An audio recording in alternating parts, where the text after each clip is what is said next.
Good evening, everyone, and welcome to our weekly. Well, this week is something special. It's not our weekly AMA and updates from the team. This week we have special guest Bert from Bert.Games, who is going to be interviewing us live as Salpy drinks a pink drink that is absolutely gorgeous. And we are so thankful that you're joining us. If you are joining us on YouTube or Facebook or Discord, please put your questions in the chat. We will see if we can get to them today. But Bert has some from what I've been told, pretty tough questions that he's going to be asking tonight about Source, about Time Strike, about Source Golf, and the overall vision for the open source system called Source, and the vision behind Adventure Together. So I'm Hamaro, Nicholas Mastoris, Program Director at Adventure Together Games. We have Anthony Mastoris. He is our lead game designer. We have Andrew Kwashnick, who is our resident wizard and mechanical engineering genius. And Bert, I'd love it if you could introduce yourself to everyone. Hey guys, yeah, I'm Bert. I run a review site called Bert's Tabletop Games, www.bert.games. Who says www anymore? Nobody. Well, you could say the HTTPS too, but that would just be crazy. Yeah, right. Weird. Just make sure it's HTTPS and not HTTP. There you Yeah, go. it port forwards. It's all good. So with that, I'm a network engineer by day, so I know exactly what that means. There you go. Yeah, I've been playing games forever now, like as long as I could pick up pieces. And I kind of want to make games more accessible for people, so I do my reviews in plain language, and I have a whole section on explaining like the jargon. So like, what does set collection mean, or what does pick up and deliver mean, things like that, so that people can really understand it and not have to decipher everything that's coming out of my mouth. Yeah, I think And people really appreciate that too, Bert. And sorry to cut you off, but just ribbing back and oh, yeah. forth a little bit. I was reading a lot of your articles, and someone who maybe is not on the team, I'm probably the least technical individual. As far as tabletop, I'm pretty familiar with the terminology, but for people that are unfamiliar, and I think tabletop games is hitting a new stride in the industry where people are coming into it fresh. I love the way that you write, and really enjoy the way that you do put it in plain language, because it makes somebody who's trying to enter the space a little bit less intimidated by it, which it can be very complex sometimes. Yeah, I appreciate that. Thank you. Yeah, it's important to me. Like, I love it and I want to share it with everybody, but I want to make it accessible to. I don't want to be that guy who's like, "Oh, Monopoly sucks." Like, it has its place. Like, I'll play Monopoly, I guess. Well, you have to have your Like, own rules, right? You have to have like cheating on and stuff like that, maybe make it a little more difficult. right, right. I got a 3-year-old. I see Monopoly in my future. Get him the Um, money right away. Don't do the Monopoly Junior. Get him counting. exactly. So Yeah, so I've been doing that. I also am a budding game designer, so I have a few things in the works. And so on my page, I have like a, design journal where I talk about that, all the fun games I'm designing all at once, because you can't do one at a time. That'd be too easy. I know that feeling. But I'm real excited to talk to you guys tonight. yeah, We'll we keep really it casual.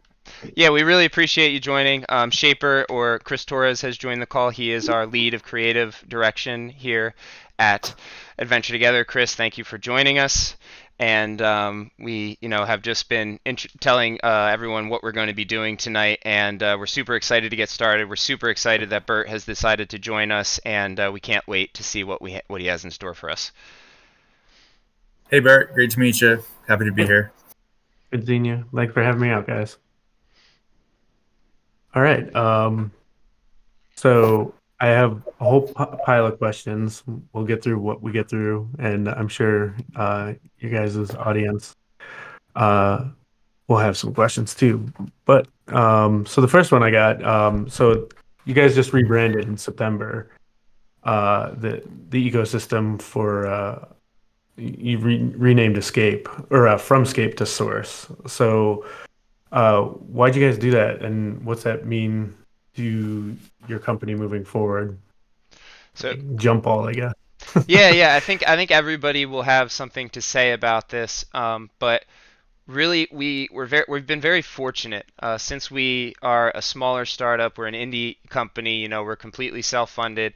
We originally chose the names that we had because it was kind of a hats off to where we got some of our inspiration. And as we entered the community and the community started speaking with us, we realized that we wanted to take a different direction because the community seemed very much just like almost a little bit confused. And they had a lot to say to us, and we were listening, and we're very fortunate because they're all heavily engaged. They're always giving us feedback.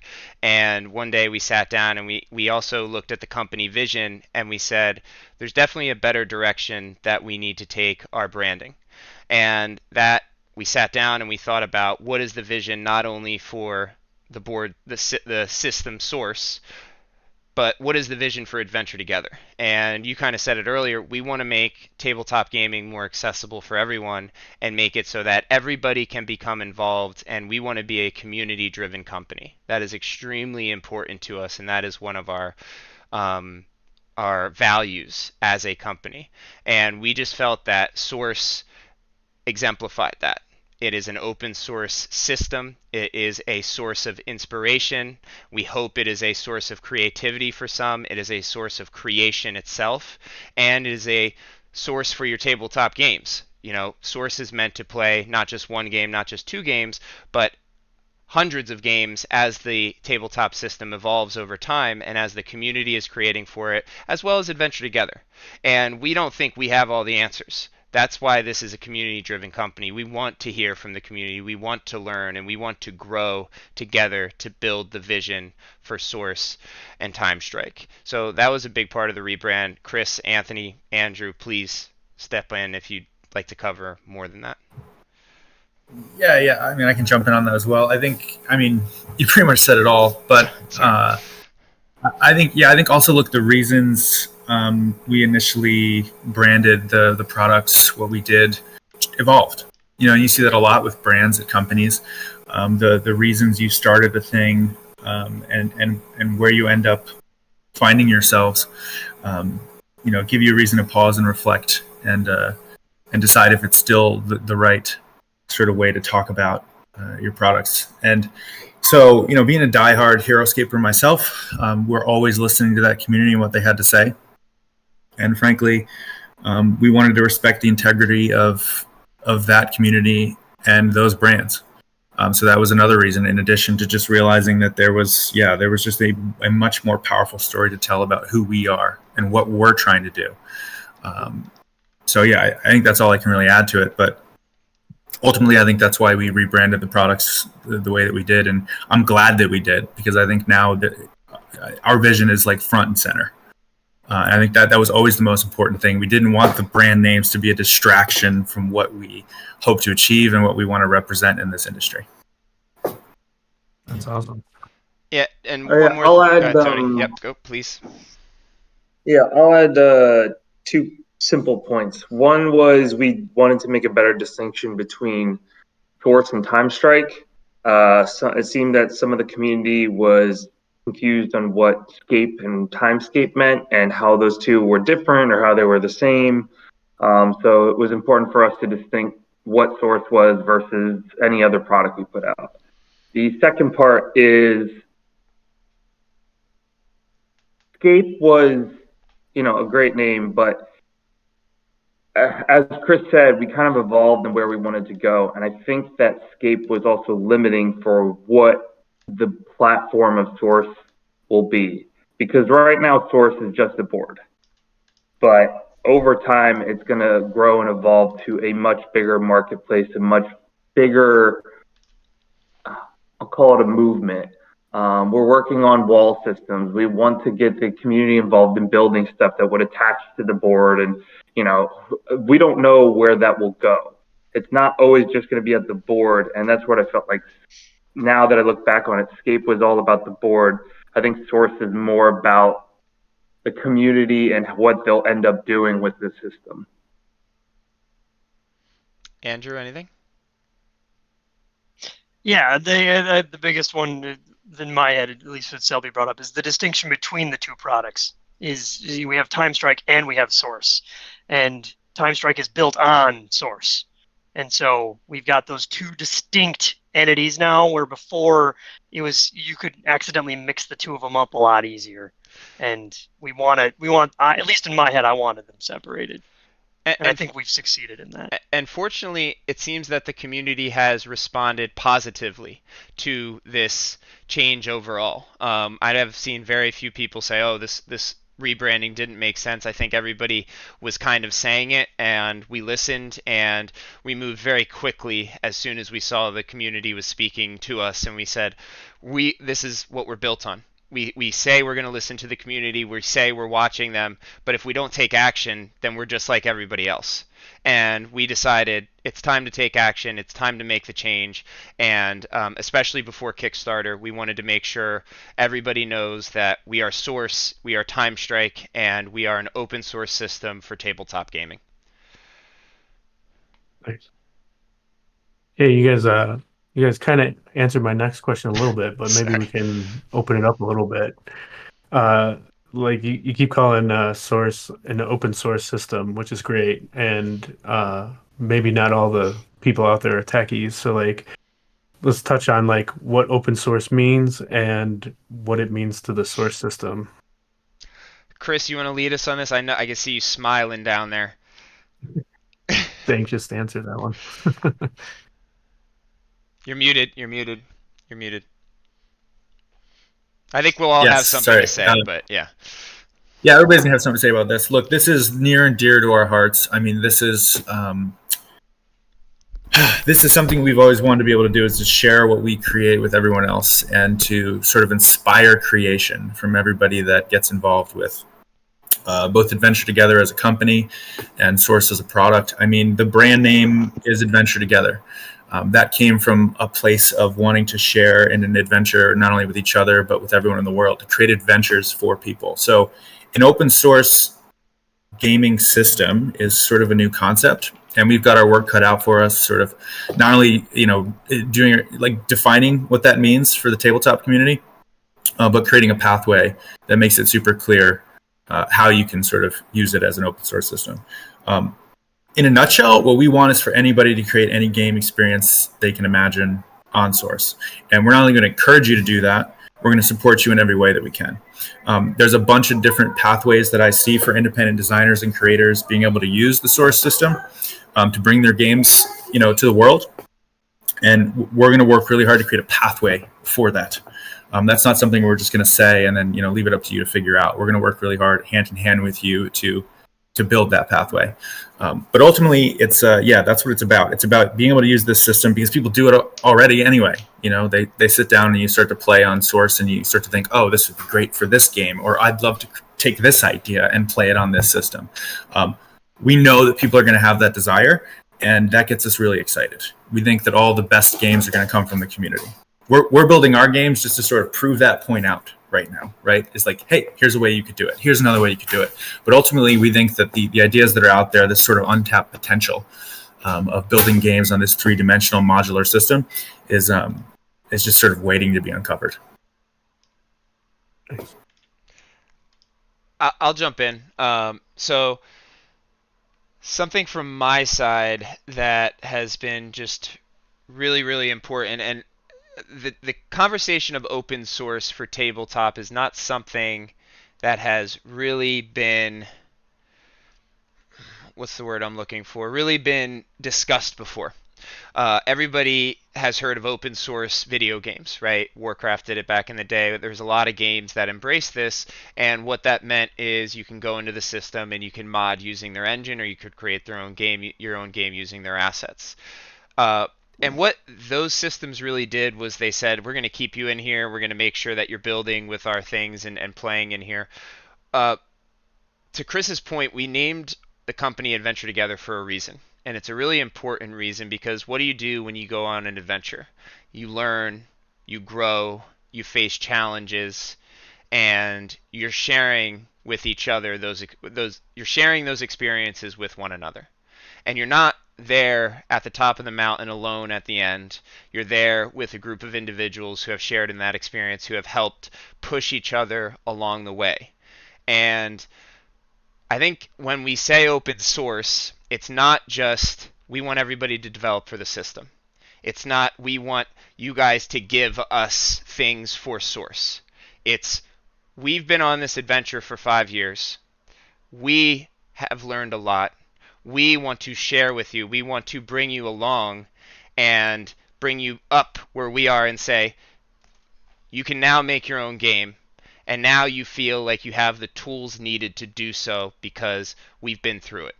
It was not easy getting here. And it looks great today, and everybody says, oh, it looks great. You know, you guys must have had an easy time with this. And we're just like, no, it's just not that simple. There's a million things you have to do that you don't think about. And my favorite thing to tell people is that Chris brought us to his house one night, and he said, it's going to take us 9 months to get to Kickstarter. We're going to have an easy board game, and we're going to be all over. And we said, yeah, sounds great, awesome. And here we are 5 years later, finally getting ready to launch our Kickstarter because we had no idea where this adventure would take us. And we thought it was just going to be a side quest. And this has become the adventure. So what open source means to me, and what I think it'll mean to everybody, and I'm speaking about this less tactically and more theoretically. I think Anthony will tackle the technical side here in a second.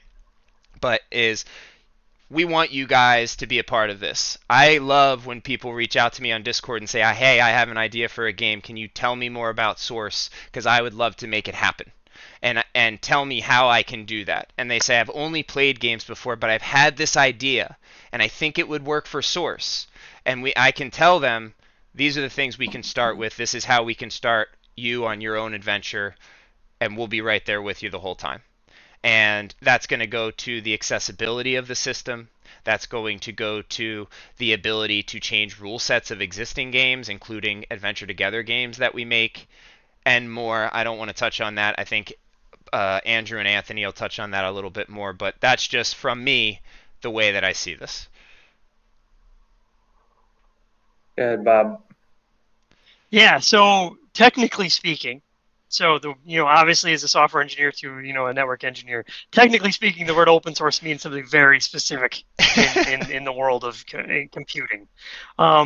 So as it stands, my, kind of vision with that is things like the rules and some of the, the designs, not all of the designs we have will be open for the community to, 3D print an attachment that goes onto, a source tile. And we will help facilitate the creation of those things with just the dimensions in, STL files we have. Whether it goes further than that goes into, the theoretical stuff Himaro brought up, where, if somebody has an idea for a game and they want to also then get things printed at scale, well, convenient for everybody here. Well, we've spent the last 5 years learning how to do that. So not only can you then design, the cool dice tower attachment that you want to go on top of, a source tile, you can do that. We'll give you that, and you'll have full capability. And when we get down to that point, there'll be a license that says you're free to do this. Sell it all you want, but we won't care. And so you get that capability for the community itself to constantly innovate. They don't need to wait for a massive corporation to say, yeah, cool, we'll print that for you and put it in a box and then ship it to Target. No. If you want to design something that goes on these hexes, you can. And then to go further, some of the other things we talk about is just the rules themselves. And we'll talk about this, or we'll probably have videos and other things to talk about during the Kickstarter explicitly about rules. But you're familiar with GitHub. And so things like board game rules haven't really been done in that sort of matter. And so if you've got an actual, idea for a change to a rule in one of our games, well, cool, make a pull request, convince Selpy that you're right, and hey, maybe it'll happen. But right now that doesn't exist with games. So you can't go on and say, hey, I want to get release version 2 of, Time Strike, the tournament rules that have been vetted by thousands of people instead of just a very tiny subset of people. And I think those things are unique enough that at least I can't think of other board game systems that have allowed that, let alone us saying to you, we'll help you do that for your game too. If that makes sense. I hope that makes sense. Yeah, totally. Yeah, for this one, it comes down to 2 points, and everyone kind of hit deeper into it, but it's just, for me to recap, it's like, we're going to build tools that help you build games, and we hope that people will publish games either with us as partners or on their own because they figure out how to do it, or they want to do it on their own. We fully will support you, whatever branch you take.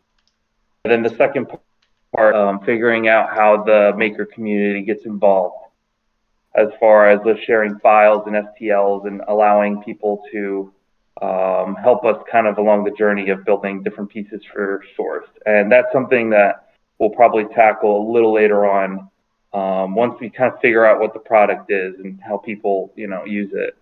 But so it's gonna, it's not all gonna happen at once. It's something that we're just gonna kind of, work with the community to see what the best route is. Nice. So on the 24th, you guys are launching the Kickstarter, so that's pretty exciting stuff for you guys. Yes. Yeah. And part of that's going to be the Time Strike side of it. And let me know why you think that would be a good entry point into the Source system, or just diving into the Source system. Like, let me know your guys' thoughts on that from a game player perspective. Yeah, I can start on that, and I'll talk about the mechanical side of what Time Strike is. So, because Source is its own kind of new product now, there's a lot of things that you can do with it that you can't do with any other board or any other system.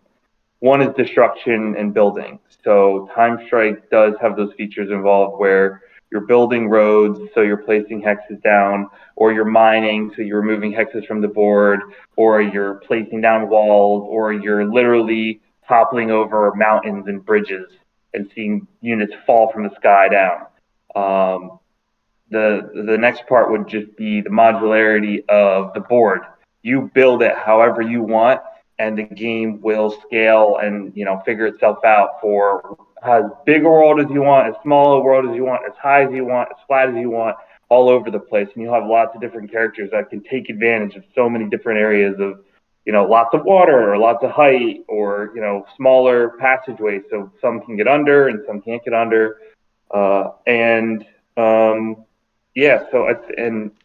It is, we still consider it an accessible miniature war game. So it's not, while there's a lot of things to digest, they're bite size. There's fishing and mining and trading and attacking and these and that. And, it's definitely a lot when you first kind of consume it, but you realize that you can kind of take it in bits and pieces and kind of pick up at not only what Time Strike is, but the potential of what Source has. Yeah. Go ahead, Chris. Yeah, I was just going to add that from sort of a design point of view, I think, many of the things that make Source super unique, are highlighted and showcased through Time Strike. The destructibility of the map, for instance, is one of my favorite pieces. Like, you're playing the game and this massive world boss is just destroying the map that you built, leveling the battlefield, changing the strategy, making you adopt new tactics. So I really think that the sort of, and it fits in really great with the lore, right? Because the lore is very much so about the worlds colliding and the sort of a map as shifting as the sands of time. Yeah, these explosions and these battles. So I really do think that a combat game that had height and destructibility was one of the most obvious experiences we could have first built on Source. And it really does highlight some of the best things about it. So I think when you see Source for the first time and then you play Time Strike on it, you'll very quickly get a glimpse at some of the potential for your own ideas and your own mechanics and ways that you can start to use it to bring your own ideas to life. So I think that's why it's a really good entry point. But there's also some innovations we're bringing to the table, like the mountable miniatures, which I think also lend themselves really well to Source. So yeah, there's a lot of things about Time Strike that are sort of super novel experiences that I don't think you've ever kind of seen before in tabletop, and Source made them all possible. So it's like kind of the perfect marriage between us innovating in the experience space and us innovating in the design of a modular board space, and putting those two together really kind of will hopefully blow some people's minds. That's at least my hope. That's awesome. Yeah, I would even exciting. say that Time Strike is not only a good entry point into Source, but it's also a good entry point into wargaming for people who haven't done it before. Now, I'm not saying Time Strike is simply a wargame. It's not. There's RPG elements. There's a lot of genres that show themselves in Time Strike, and Chris and Anthony touched on a lot of them: mining, fishing, questing, character progression, in-depth character lore. The list could go on and on, but something that we've kept in mind is accessibility doesn't necessarily mean it has to be easy to pick up. It does, and it is. However, it's more than that. And what we hope the community will be super surprised about is how hard we've been working on affordability as well. We are trying to make Source and Time Strike extremely accessible, not only through just the ability to pick it up and learn it quickly, but also through the affordability option there. So, when we announce our prices, which will probably be early next week to mid next week, we hope and we're pretty confident that the community will go, oh, these guys, they did their homework, they've been working hard, and they understand what's going on. And now I feel much more comfortable getting into this space than maybe I did with another war game that was a much larger price tag. So I just want to mention that, and I think it's really important. No, for sure. If you say Kickstarter and minis in the same sentence, people see dollar signs immediately. Especially pre-colored ones, I'm just saying. Oh. Yeah, well, we're about to get there. Oh, we're about okay, to get there. Sorry. No worries. So, you guys, at least some of you, right, were at Essen? And so that's kind of the granddaddy of board game conventions. I have not yet been myself, but how did it go, and what stood out there, aside from Source, obviously? It was insane. We were set up in, I guess it was the manufacturing hall, and unfortunately, it was just Shaper and I that made it out there because we needed more hands and more people. I think that while I have so many highlights from it, I did get to meet with Tom Bassel once when we were going through. A guy at GameFound introduced me to him, and I told him a little bit about the project. We got surprise live interviewed, and I had to stream a demo of the game. He was just like, "Could he be ready in 10 minutes?" We're like, "Oh, yeah, okay." So that was kind of on the spot, and we were already like struggling, just trying to keep up with the people asking questions and everything. And I got to do demos, and we met tons of people. But I think for me, the biggest thing was that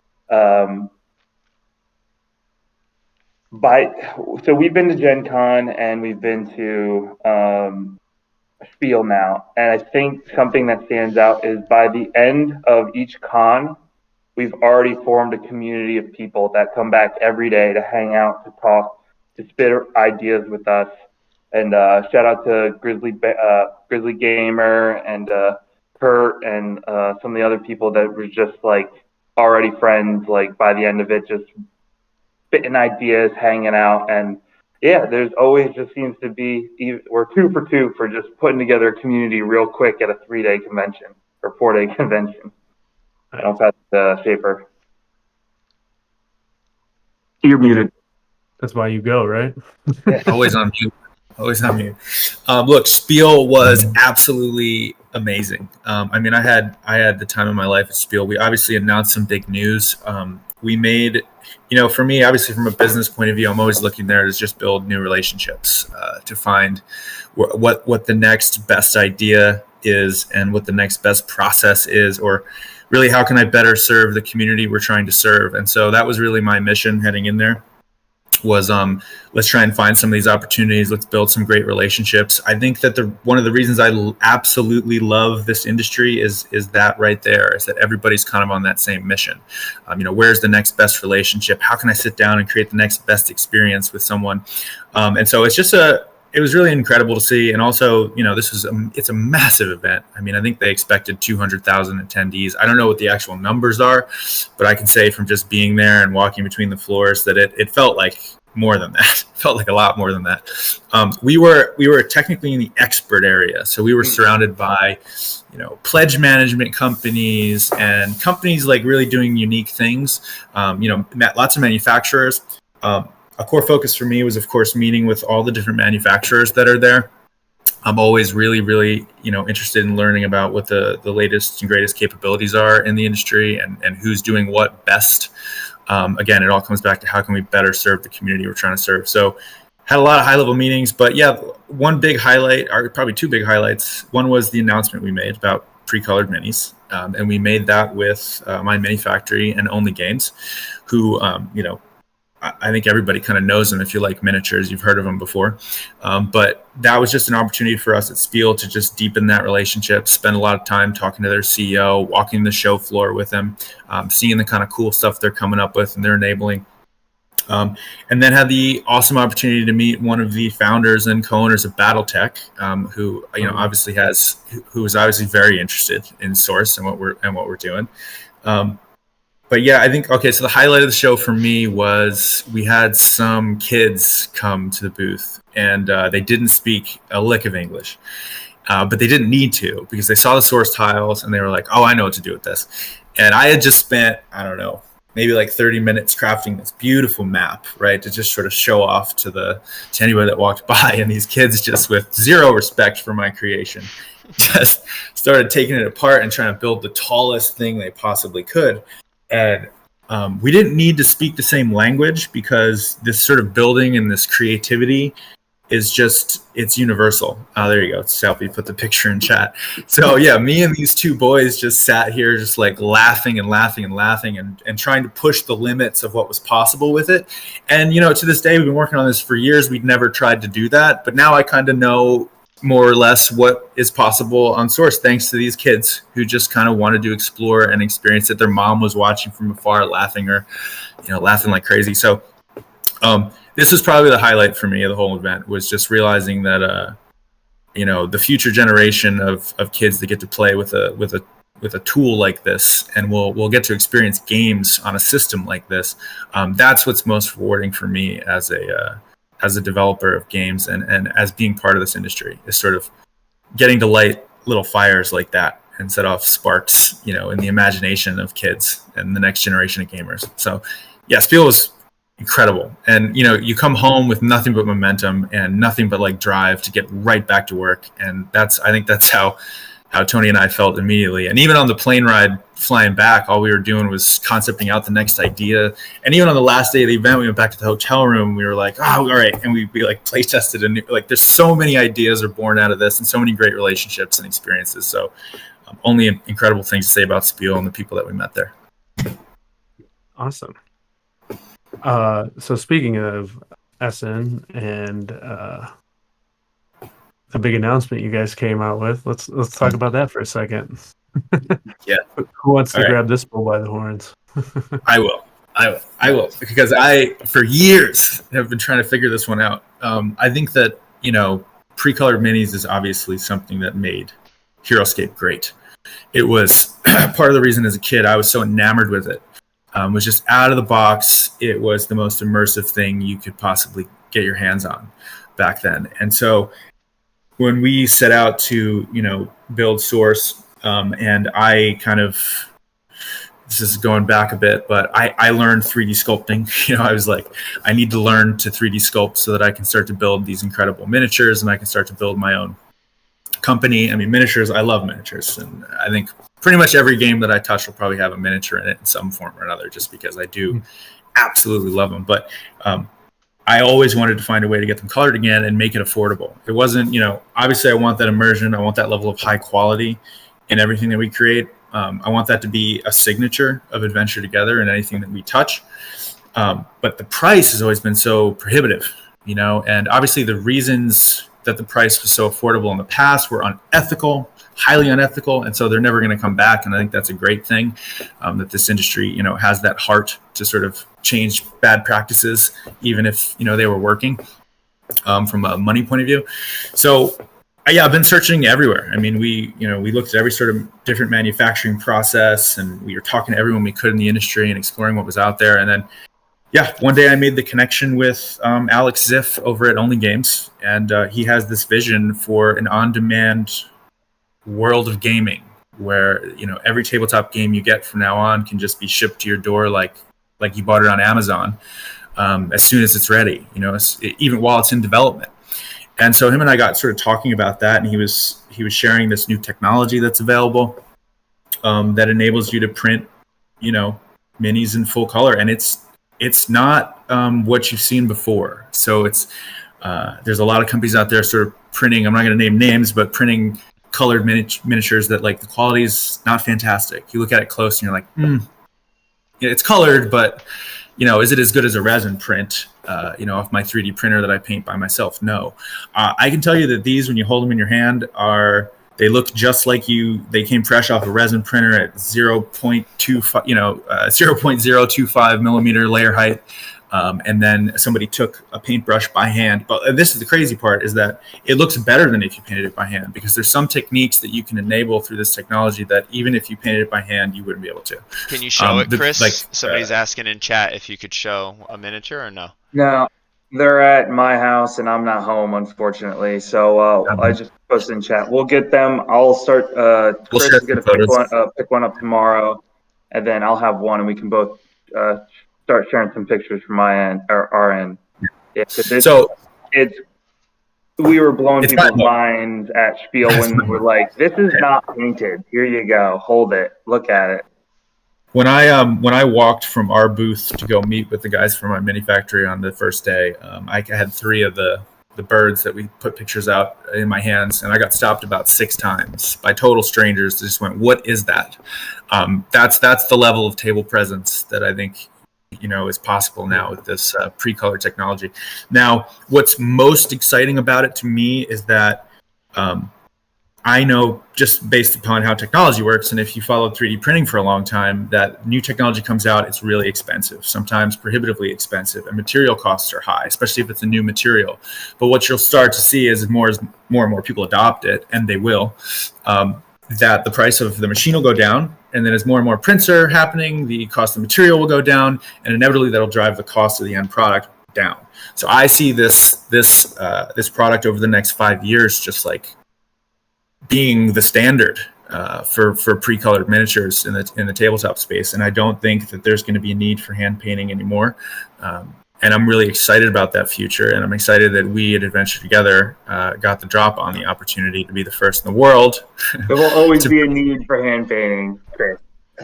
No, I mean, in an end product from a publisher is what I'm saying. I think to package it as a standalone product, I do see this technology being the new standard for what publishers are putting out.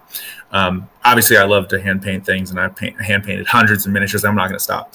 But super excited about that announcement. And we worked for months with them in advance of this announcement. It was very hard for me to keep quiet and not share it with the community. But I wanted to wait for the right moment, and I wanted to make sure we kind of made a momentous occasion of it. So anyway, any more questions that you have on that, Bert, about that announcement?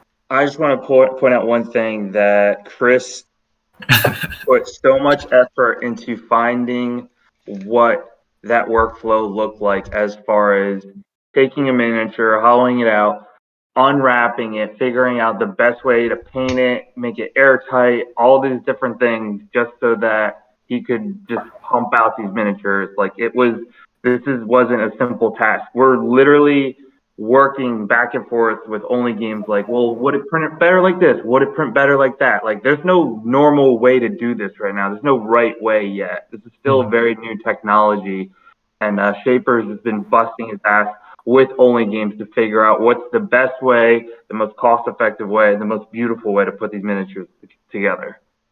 Yeah, I think bleeding edge is the right word. It's not cutting edge, it's bleeding edge. And it's so new that we could only find 3 or 4 companies in the world that even have the right machine to do this. So we're really excited to sort of be on the cusp of this innovation.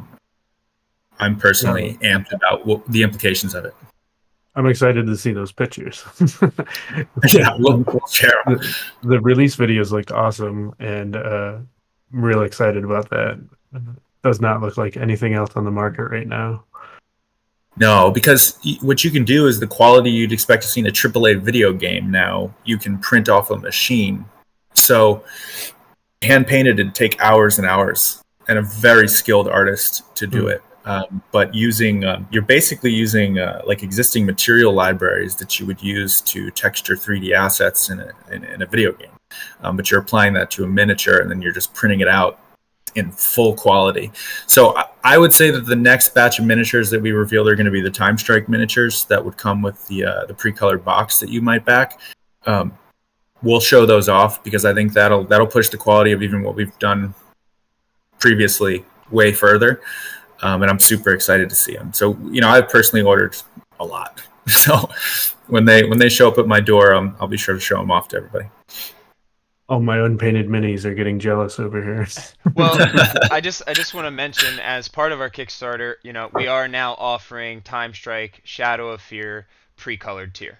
And that is something that we'll share more about the components that come with it. But essentially, it's going to include everything you need to play Time Strike, and your character miniatures will be pre-colored using this technology from Only Games. We will still be offering an unpainted tier for those of you who are hobbyists and do want them to come right to your door and paint them at home. Chris is probably going to have all unpainted and painted, and he's just gonna, and pre-colored, and he's gonna, because he's a hobbyist and he just loves it. So somebody like me, I like the pre-colored option. So we will have an option for everyone. Nice, that's awesome. Is there any printed home option there? For the miniatures? Yeah, for the minis for Time Strike. Yeah, there will be. In exactly what form and when they become available is still TBD. Okay. But yes, of course. Not that I have one of those fancy coloring machines here. No, look, I have a bunch of Anycubic in the basement, and I'm constantly printing stuff. And I think a lot of our early prototypes were just 3D printed things. So no, we love the maker community. We want to support them in every way we possibly can. So yeah, absolutely, those will be made available if you want to make them yourself. Again, I always just have to remind the community that it will always be more cost effective to go through. We go through all the hard work to make it as affordable as possible, but that's not what it's about, right? It's about the spirit of crafting and doing it yourself and kind of forming a bond through that process with that miniature. So, we'll make sure both pathways are available. And will you have a pathway for people who want to do their own sculpts that fit onto the HeroScape? Yes. Yes. I'm super excited about. Sorry, I'm super excited about customs. Yeah, we're super excited about customs, and I think that uniquely what we're going to do is try our very hardest to, and this goes back to the open source question earlier, we're going to do everything we can to make sure that custom creators can take their custom ideas and quickly turn it into canon. We want to create a pathway for that to become official, to become playable in tournament rules, to become something that's part of the story that I hope we'll build as a community together. This is not just a game that we're going to hog creative control over. We want to open it up to everyone and have people, show us how they want to play. And I think that's down to the character level or up to the whole race level. It really is kind of, we're going to let the community steer that. And I'll let Salpy talk a bit about some of the awesome tools that he's building that's going to help make that easy for you guys. But, we'll release templates and let Salpy cover that. Oh, right. Oh, yeah. So we will be having a character creator, so you can. It'll release in different phases. One will just be something to play with, just to get an idea of what the point balancing we kind of use across all our characters is. Then it will be followed up by being able to customize the card a little bit more, getting kind of the all your artwork uploaded for however you want your character to look, and like, you know, what color, because a lot of our colors based on the race and based on what faction within the race there is, there's like highlights of certain colors, and you'll be able to update that. And, you know, and then you'll be able to export it, and then hopefully you'll be able to just, you know, create it and share it online. So that'll come out in stages. And I think I'll have definitely an early version available before Kickstarter for people to start playing with, just so that they can understand, like, you know, the kind of what we've been going through, balancing our characters, because our characters have a lot of different stats and things on them. It's not just the 4 basic, like, move, range, attack, defense stats. It's also your heights involved, how many units you have, all the different skills, all your curses, how many, you know, when can you awaken, all your buffs. There's a lot of different, you know, what's your hitbox look like? There's a lot of different things that are involved in that. And, you know, that's obviously going to be a long time balancing act. But we'll have those tools available, as well as we're working on figuring out the best way to deliver a map editor that's all good, and everything's probably going to be web-based. We don't think you need to install an app to, you know, enjoy these things. It's just you go to a website and you can, from any device, and be able to share links with your friends, so that, you know, you can build a map, save it out, and share it, so that, you know, say you want to send it to your friend before you go to their house and say, build this map. I spent all day putting it together for our campaign or our fight or whatever it is. And it'll have all the different, the biome artwork available. So if you want to get down to the nitty gritty, you can. That's awesome. Yeah. One more thing I wanted to add, because I forgot to mention this, Tony, something you said reminded me of it. But the other thing that pre-colored enables is skins. So yeah, you're able to. This solves a decade-long problem of whose minis is whose, right? And unless you're painting them by hand, that's always been kind of tricky to figure out. So we're going to release a bunch of skins for Time Strike minis, so that you can kind of come to the table with whatever your favorite flavor of coloring or storytelling is. Like, we came out of the gate with Arctic and Founders. The Founders skin is how we envision the characters, and Arctic is that first kind of spin-off of what it might look like if they all came from, let's say, a frozen world. And we had some in the community mention maybe there should be some lore around each skin. So I think that's a really cool opportunity too. So maybe each skin that drops will come with some lore that's a little bit slightly different for that character and or that race. But skins are going to be another cool way that I think the community can customize their custom characters. And I think we definitely are going to be supporting that heavily. And so in a lot of ways, I don't know what the volume of that'll be, and it may get unruly, and in the case it does, we'll sort of let the community vote, like which are the best, and then we'll officially support helping figure out the miniatures for that if we need to, whatever it is. But I'm super stoked to see what people come up with. Yeah, and in addition, something we've talked about in the past was, because Time Strike is really the collision of these universes, they could come from all walks of time, and it could even be the same universe from a different point in time. So something we thought about was not just skins that are like, oh, it's a minorly different story, but a skin, for instance, when Mara was growing up as a teenager compared to now that she's the Ice Queen. Maybe she has a different set of abilities that go along with that skin as well. So now you're talking about skins on even a almost like a string theory level to some extent, where you're like, oh, well, this Mara came from this time, this universe at this point in time, and now you have something that is not only a skin in the way that it looks, but also a skin in the way that character plays. And maybe they had a younger skin, a younger version of themselves where they were, polishing their skills, or they had different abilities before they became who they are today.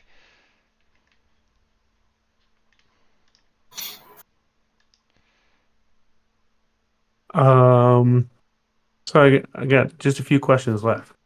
I want to know about Source Golf. What's going on there? People love Source Golf. Anthony, that's all you. Saving the big ones. Saving the big ones for Laced. Laced? It's just a funny thing. It's just it was just a one night idea that kind of just helped us realize that you could do anything on this board. So it was after a play test of Time Strike. I was listening, and I'll shout him out. Board Board Game Broad podcast, a big podcast I love listening to because they just review board games all the time. And they were talking about this golf game as far as like some of the mechanics and how it worked. And I was just thinking like, well, I could do something similar to that. So we just built a little map and we just started just throwing dice and figuring out how it kind of worked. And initially, the overarching concept is you build your map out with like bunkers, trees, water, a putting green with one of the hexes being the cup, and then a tee box of where you can start from, where you can place your ball. And based on how far you are, and you can build any sort of map you want, as big as you want, as small as you want. It's another just game that scales. But essentially, based on how far you are, so let's say you're like 15 hexes out. Then you get to choose a dice to roll. You choose your D20, D12, D8, D6, all the way down to D4. And you're just trying to wager your roll and say, all right, well, if I only need to go 8 hexes out this time, should I roll the D8 or should I go for the D12 and chance going over, but also having a chance to land in between? Once you get your number, so let's say you rolled an 8, you would pick up 8 D6 dice. It's like a separate grouping of dice, and you roll them out. And, they come out 1 through 6, and you group the 1s and you group the 6s, and then you group the rest of them. And essentially you say like, kind of like, I want my ball arcing to the left or to the right. And then your 1s would go one direction, your 2s through 5s would go straight, and then your 6s would go the opposite direction that you chose. So every time you hit the ball, essentially you're kind of arcing the ball left or arcing the ball right. And it is so quick to play and so much fun to do with the group of people. When we were at Gen Con, fortunately I was playtesting Time Strike, but I could just hear and see the wildest reactions like on the other end of the table of people playing Source Golf. And just, like not expecting to get, a hole in one because their ball basically got through 4 trees but still ended up going in the hole, or, people starting to make their own rules of what they thought, a new mechanic in the game should be. And it's just, it's just a couple of components, and you can play it with a bunch of people at once. And each round or hole takes like a couple minutes to complete. So it's just, it's the most casual, fun, friendly game. And I think one of the coolest parts is every time you build your course, you're like, oh, well, let's make this one difficult. You got to go straight. Then it's like the map cuts off, and you got to go to the right. So you have to kind of like play to space. You can't, unless you really want to try to hope for like a wing it all the way to the right and around. And it's just a little party game, and it's a great drinking game if you drink. We'll have more information, and it's something that you don't even need to buy any of our. We'll have golf balls and things that you could do, but we're gonna release the rules, ahead of time, so people can just use what we use to play, which was basically an upside down hex for the hole, and then different colored cubes for the balls, and just a bunch of dice. So, we'll have an official set for people that really want the beautiful, golf experience, and, we'll maybe have a custom biome for it, but we're going to release it just so people can start playing it, because there's stuff you can just do with the board right out of the gate, with just components you have. Yeah, I think Source Golf. Yeah. Go ahead, Chris. You're gonna say something? Oh no, I was just gonna add that I'm really super excited to just build a giant sort of 18 course source board and put it out at a con in like an area of high traffic, and just have a player start at hole 1 and start going through, and then whoever wants to jump in can, and they can start at hole 1, and you're basically just like you would play a round of golf, just the strangers behind you and the strangers in front of you, and you're working your way through the course, and then just have some really awesome prize for whoever gets the best score. Just don't hit into the person in front of you, because we've seen what that does on the golf course. But no, something about Source Golf, and I think, that name may change in the future. I just want to preface that right now we call it Source Golf. It could change. We might stick with it. But something that it made very apparent to us is not only how simple it can be to design a game for Source, literally the story behind it is Anthony came to my house one night. He said, I was listening to a podcast. They were playing, they were talking about a golf game. He's like, I have an idea for Source. Let's try it. And that night, I think we cracked open a beer and we said, well, how would it work? And this, and that. And then all of a sudden we played like 9 holes of golf. And we're like, that was really fun. And Yeah, we loved it. That took no time.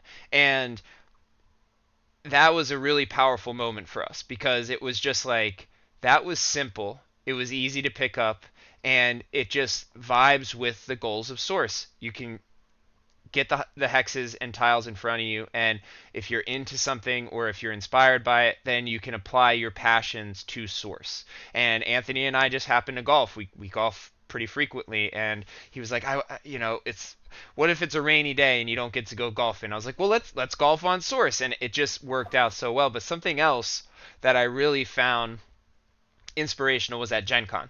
Chris was running the Source Golf. Anthony and I were kind of managing Time Strike, and we were jumping back and forth. Everyone was supporting each other and talking to people, and Hero was there, and Robin was there. And I just remember looking over, and I saw what they had built with this Source Golf, and it was a mountain that they had to try to get over in order to even start playing.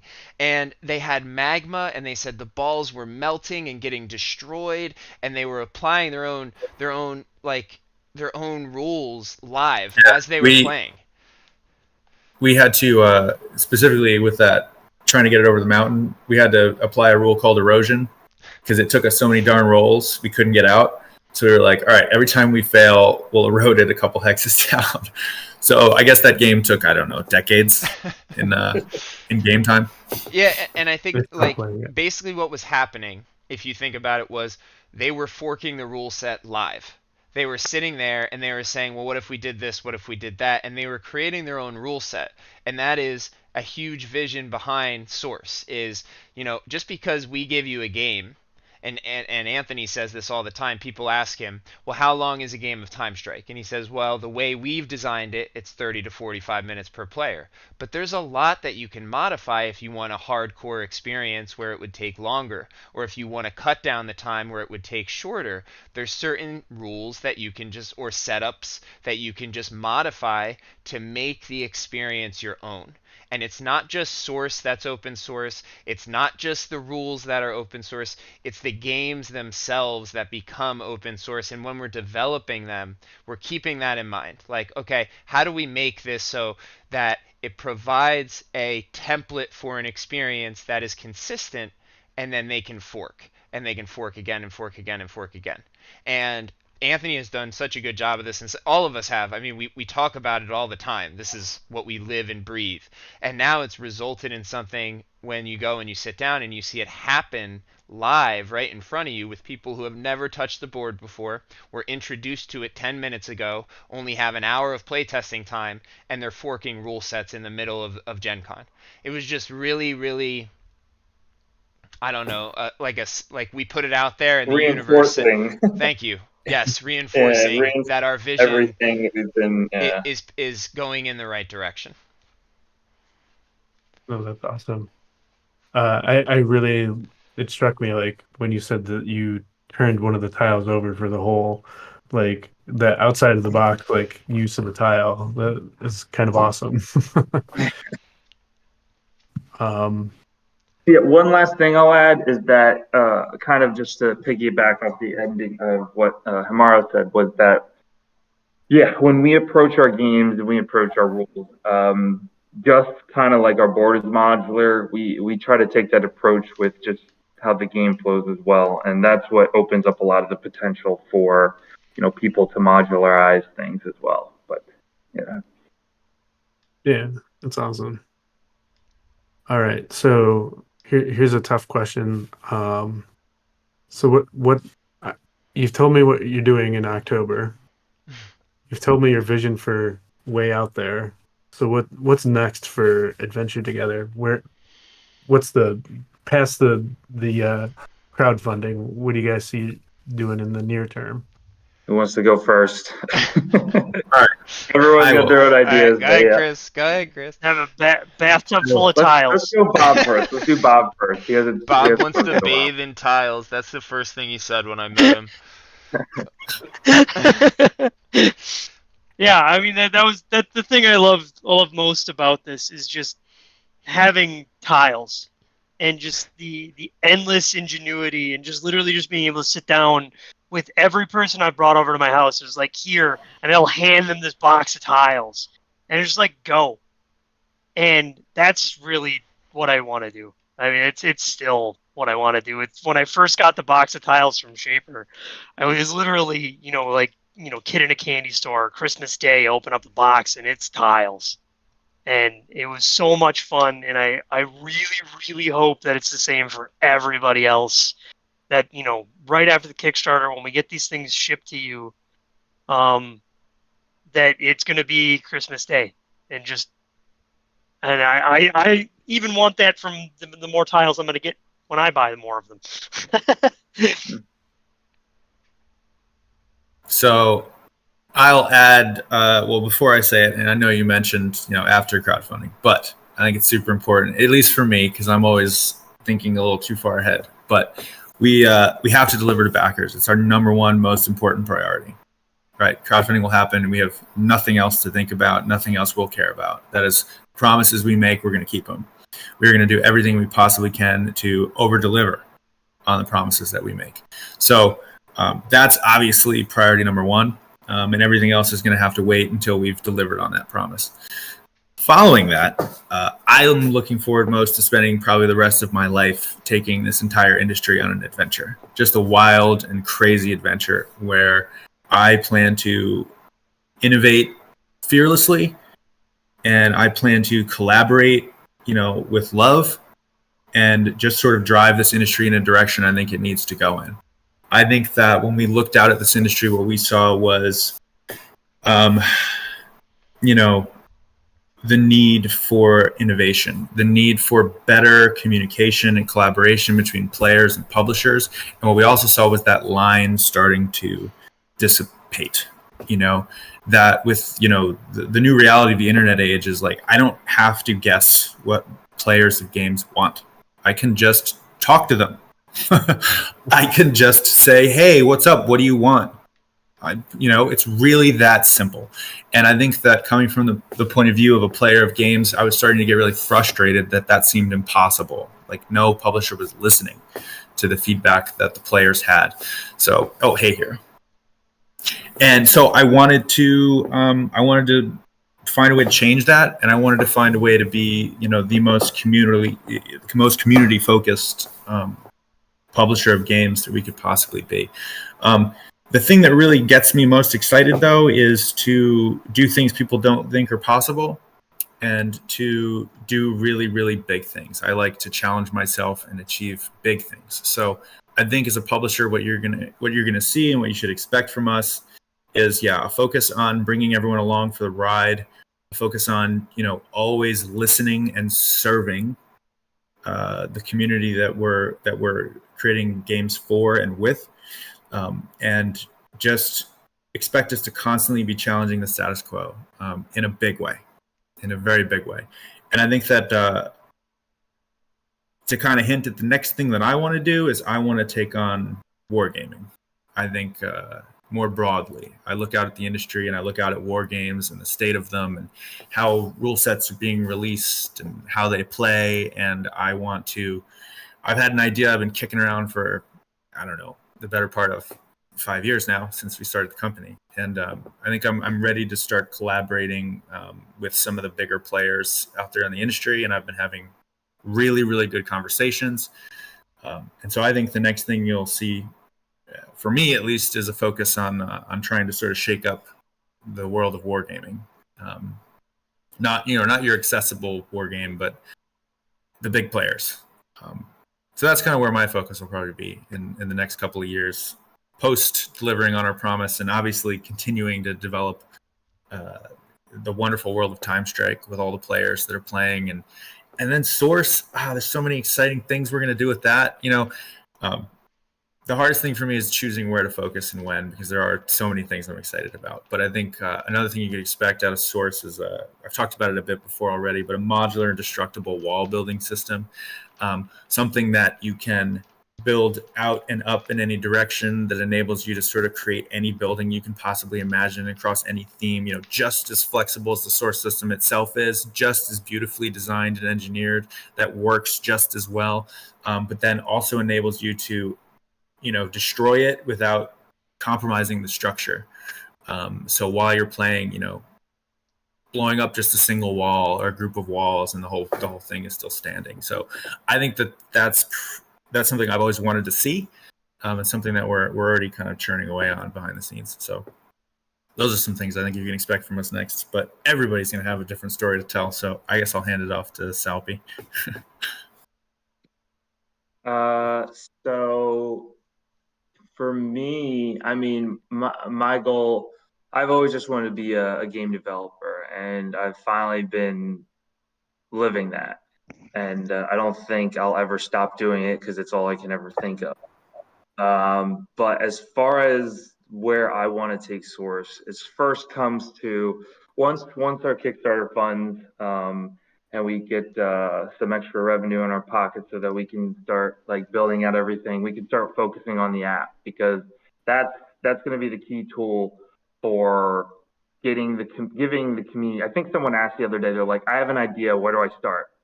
And we don't really have a starting bench yet for people that, outside of just talking in Discord of like, well, where do I upload stuff? How do I collaborate? The app is number one. The next thing, once Time Strike's good to go and, we fund it back, or no, even in between that time, after Kickstarter, that's when I start working on the app. And I will say that everyone who's a pioneer in here will get beta access to the app and help us start testing and, seeing how, and you guys could break it on me so we can keep fixing it and trying to find bugs and flaws and ideas of how to collaborate more. So yeah, that's the very next thing for us for me is working on that app with Bob. Following that, if we want to talk like one of my dream goals with the board game industry, and it kind of ties into the app a bit. My favorite genre of game is MMOs, and Himaro, Shaper, and I have been playing around with what would a board game MMO look like, and it would involve weekly releases of printable content, an app where you can collaborate and share the rules and bosses or worlds or ideas, and and then being able to show up with a character at any convention with all of your information listed, and just be able to jump in and play with people. It's something that it's way big scale, and we don't even know. We're still just not, even scratching the surface on what that could be. But I think we're starting. I'm starting in some like smaller places as far as some design ideas I have, which will have weekly print and play releases. So you can expect like it's the one I'll go into a little bit. The one I'm working on right now is a dungeon crawler where you can, every week or every other week I'll release a new boss, and there will be seasons. So you'll build a progressive character, you'll beat all the bosses, and then we'll do a new season of, different character abilities and bosses and all sorts of stuff. So that's like the first step I want to take as far as that ultimate vision to just, be able to bring people together for board games, and on a more live basis. Like, I want people to be like, oh, the third boss is out. Can we play this one together?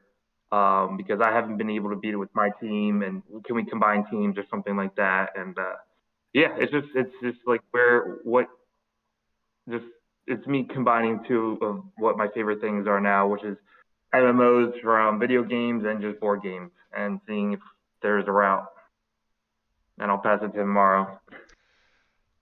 Yeah, this is a heck of a question, and I'm sitting here and I'm listening to you guys, and I'm like in my head, I'm like I will support them. But in my own way, I really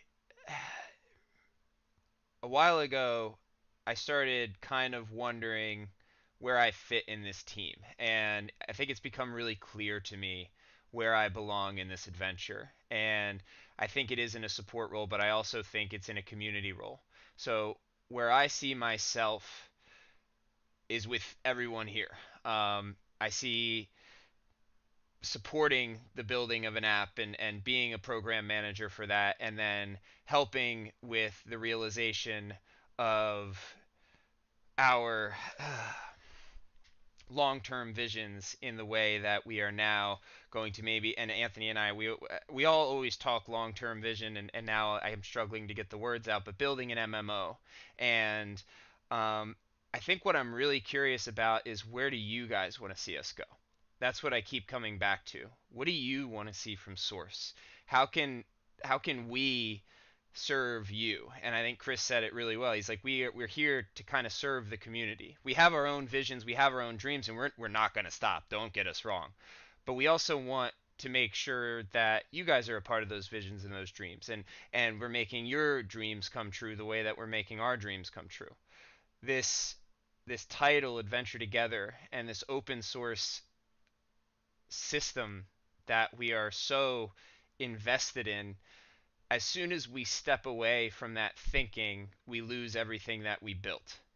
And I think it's extremely important for us to continue on that journey. So what I would like to see is the building of that community, and the community really having a place where they can not only just hang out and talk, but collaborate and thrive and build new things. I think the app is a step towards that, but it's just a stepping stone.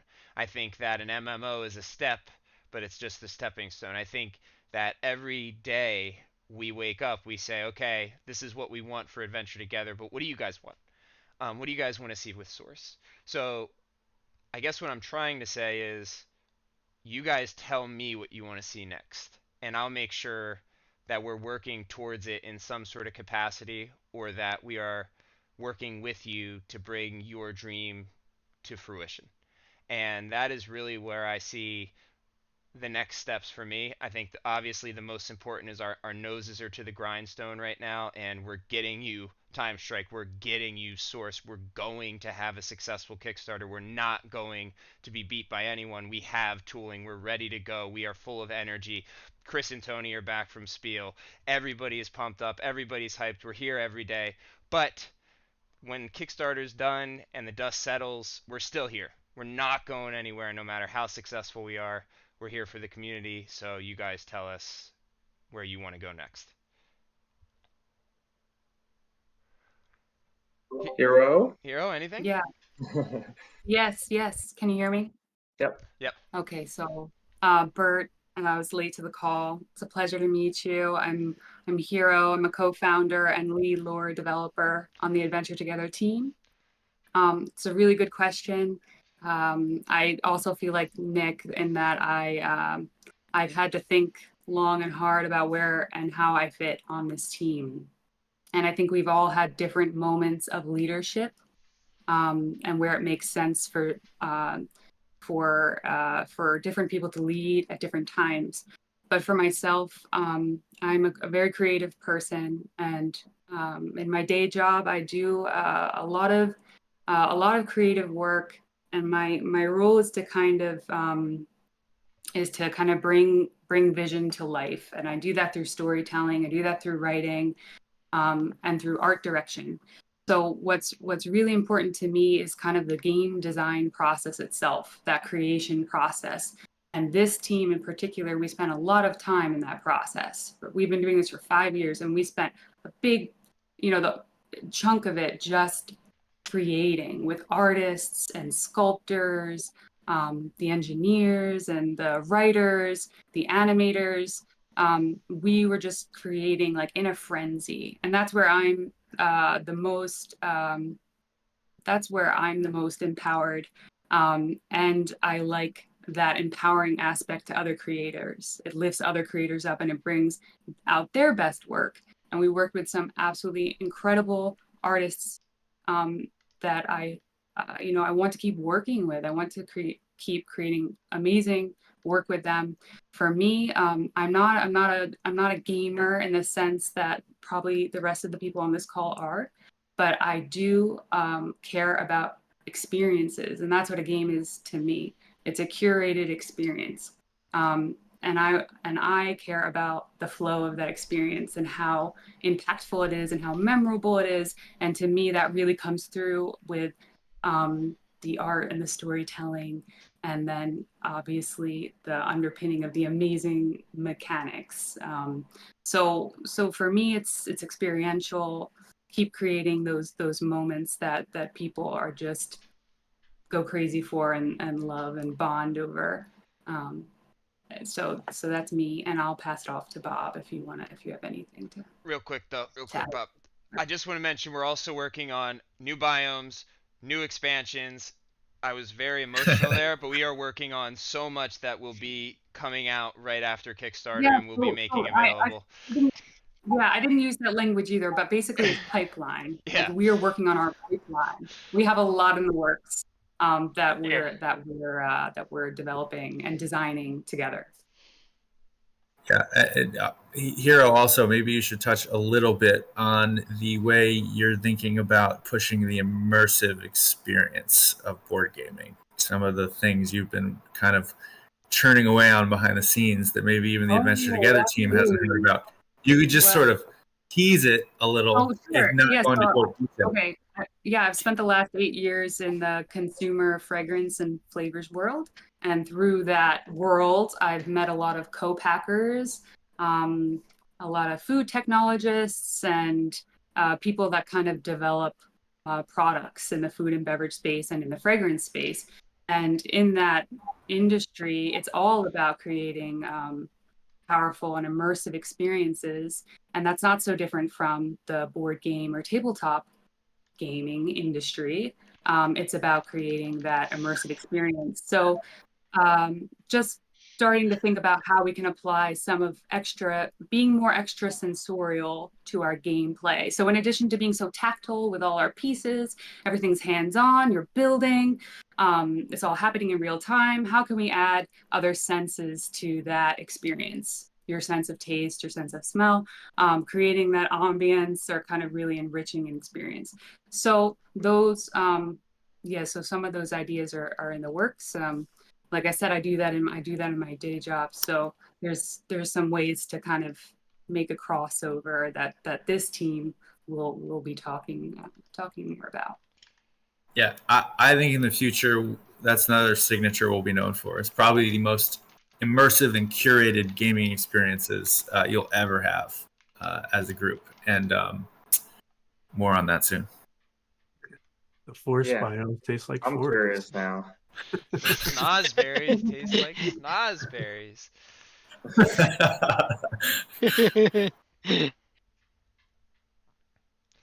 So, Bert, do you have anything else? I usually end my interviews on my site with a question about airspeed velocity of a swallow, but I'm going to skip that for you guys since there's multiple people here. And I'll just go ahead and ask, my 3-year-old came up with a question at dinner time today for you guys. She wanted me to ask, what is your favorite game? So just a real quick. It's a good question. Tabletop specific or game? Hey, game. Okay. Any game? I can go first. It doesn't have to be a board game? Yeah, it can be whatever you want. It's hard to... Okay. Well, I'm a Stardew Valley girl. Everybody, my team knows that. Yeah, I've been in the game for many, many years. I have a husband and kids, and Chris is very jealous. Sorry, Chris. Yeah, it's so magical, and every day that I'm in there, I unlock a new part of the world and I get a new experience. So that's my favorite online game. And then my favorite game is our game that we've lovingly crafted all these years. So go ahead, I'll pass it off to Cheaper. Well, the airspeed velocity of an unladen swallow, I think everybody knows, is 20.1 miles per hour. But my favorite video game is probably Age of Empires. Always has been. Absolutely love it. 2 was fantastic. Big fan of 4 as well. My favorite tabletop game is HeroScape. If we're looking back at what I grew up playing and have always loved the most. I won't say our games because I think that's obvious.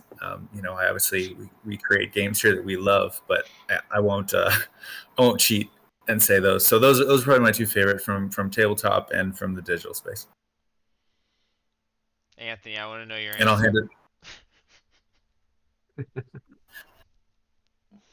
I definitely have like what I think my favorite game of all time is, but I also have to look at probably the game I've played the most, especially in recent years. And for a video game, I've put so much time on a game called Rocket League. I think I got to hand it off to that one.